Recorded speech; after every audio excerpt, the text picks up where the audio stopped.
Hello and welcome on this very busy Sunday morning. I will present you the budget in a very simple format, वो भी हिंदी में। दोस्तों, वित्त मंत्री सीतारमण ने वित्त वर्ष 2025 और फाइनेंशियल ईयर 2025 और 26 के बजट के एक दर के तहत मध्यम वर्ग को बड़ी राहत देने की घोषणा की। वहीं दूसरी तरफ अगली पीढ़ी के सुधार को खासा पेश किया। उन्होंने नौकरी पेशा और मध्यम वर्ग को बड़ी राहत देते हुए 12 लाख रुपए तक की वार्षिक आय को पूरी तरह से आयकर विभाग से दूर रखने की घोषणा की है।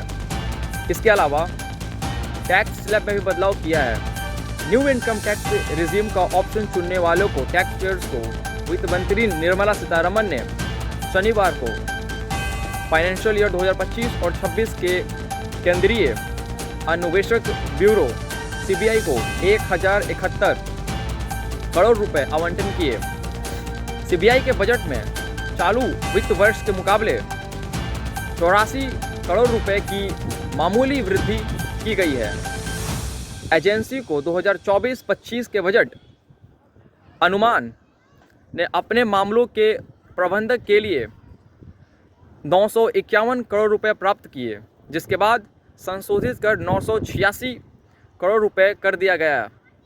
सीतारमण ने द्वारा पेश किया बजट कहा गया है कि सरकार ने 2025 और 26 के लिए एजेंसी को 2000 करोड़ रुपए का आवंटन किया।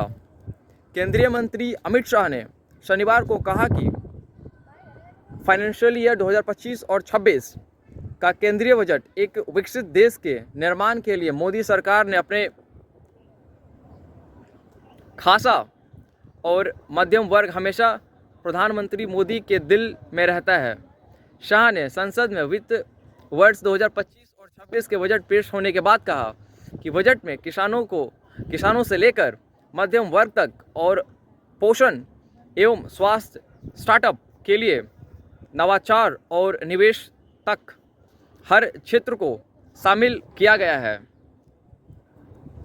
उन्होंने कहा ही सेड दैट मोदी ने आत्मनिर्भर भारत की रूपरेखा तय की है।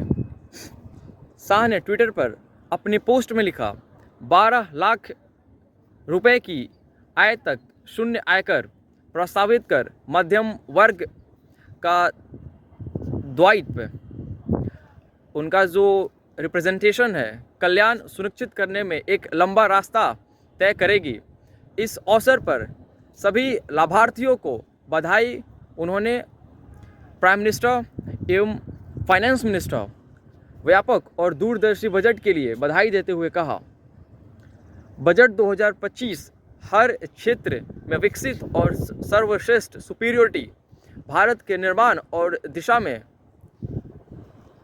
प्रेजेंट गवर्नमेंट के दृष्टिकोण का खाका करेगी।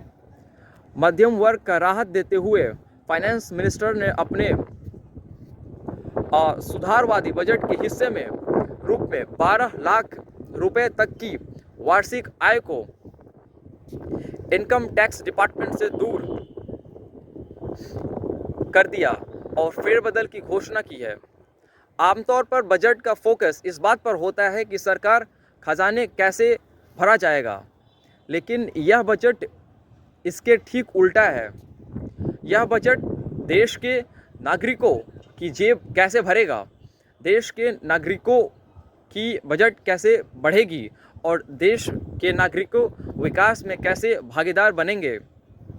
यह बजट इसके लिए बहुत मजबूत उधारशिला रखता है। सुधारों के लिहाज से इस बजट में कई महत्वपूर्ण कदम उठाए गए हैं। परमाणु ऊर्जा में निजी क्षेत्रों की प्रोत्साहित करना ऐतिहासिक और यह देश के विकास में सिविल न्यूक्लियर एनर्जी का बड़ा योगदान सुनिश्चित करेगा। आसान भाषा में इस तरह समझिए, अगर आपकी इनकम 12 लाख रुपए तक है, जो कि कभी नहीं पहुंचेगी आपकी इनकम तो आपको पहले 4 लाख रुपए के लिए जीरो टैक्स देना होता है। अब अगली 4 लाख से 8 लाख रुपए तक की इनकम